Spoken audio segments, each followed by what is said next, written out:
Très nombreux en grève dans le département et de nombreux parents étaient également avec nous dans la manifestation qui a parcouru les rues du Mans.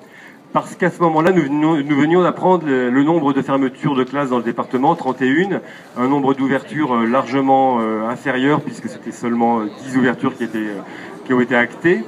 Et une situation à l'époque du remplacement qui était absolument catastrophique avec au moins 30 classes non remplacées chaque jour. Nous avions à ce moment-là adressé un courrier aux députés de la Sarthois en leur disant écoutez, là ça ne peut pas continuer comme ça, nous n'avons obtenu qu'un seul poste cette année et vous voyez bien qu'avec un nombre de postes égal, ça se reproduira de la même manière l'an prochain et c'est déjà extrêmement tendu.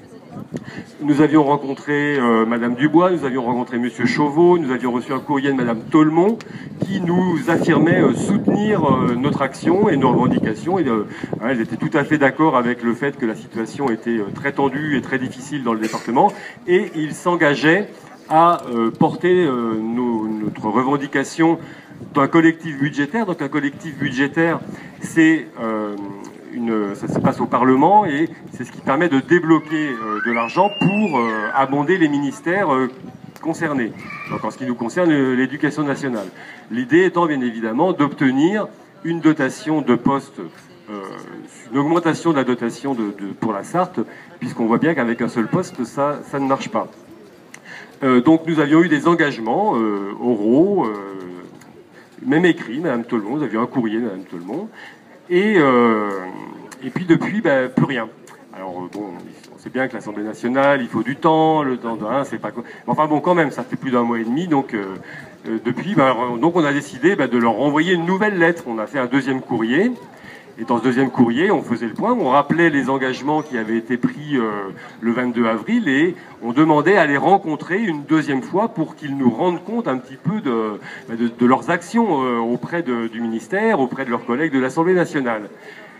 Ah, malheureusement, aujourd'hui c'est les 24 heures, alors personne n'est disponible. Hein. Vous voyez, bon, c'est sûr, il y a des priorités. Alors on avait fixé le 14, pas au hasard, hein. C'est parce qu'il était initialement prévu la semaine prochaine le deuxième comité technique où sont réexaminées les mesures de classe.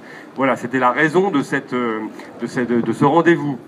Et voilà la réponse que nous avons eue, celle que nous avons eue, parce que pour les autres, en ce qui concerne Monsieur Chauveau, Madame Tolmont et Madame Caramanli, nous n'avons pas eu de réponse. La réponse de Madame Dubois, c'est parce que nous avons pris le téléphone et nous l'avons appelée pour lui demander si elle pouvait nous recevoir. Et ça a été négatif. Je suis au circuit toute la journée. Bien, on prend acte. Pour autant, ils ont quand même répondu à notre demande d'un collectif budgétaire. Oui, il y a bien eu un collectif budgétaire. Il a eu lieu la semaine dernière. Alors je vais vous dire ce que ça a donné. Pour l'éducation nationale, c'est moins 190 millions. Voilà. Donc je pense qu'on ne parle pas la même langue ou alors on s'est pas compris. Hein. Donc on voit là, je pense qu'il y a vraiment une tromperie. Hein. Je pense que là vraiment, c'est ce qu'on appelle vraiment la langue de bois, clairement. D'un côté on nous dit oui, on vous comprend, et puis de l'autre côté on vote des lois, on vote des budgets qui, pour répondre bien évidemment aux restrictions du budget de l'État, hein, dans le cadre du pacte de responsabilité, se traduisent par des baisses des budgets des ministères et, en ce qui nous concerne, l'éducation nationale.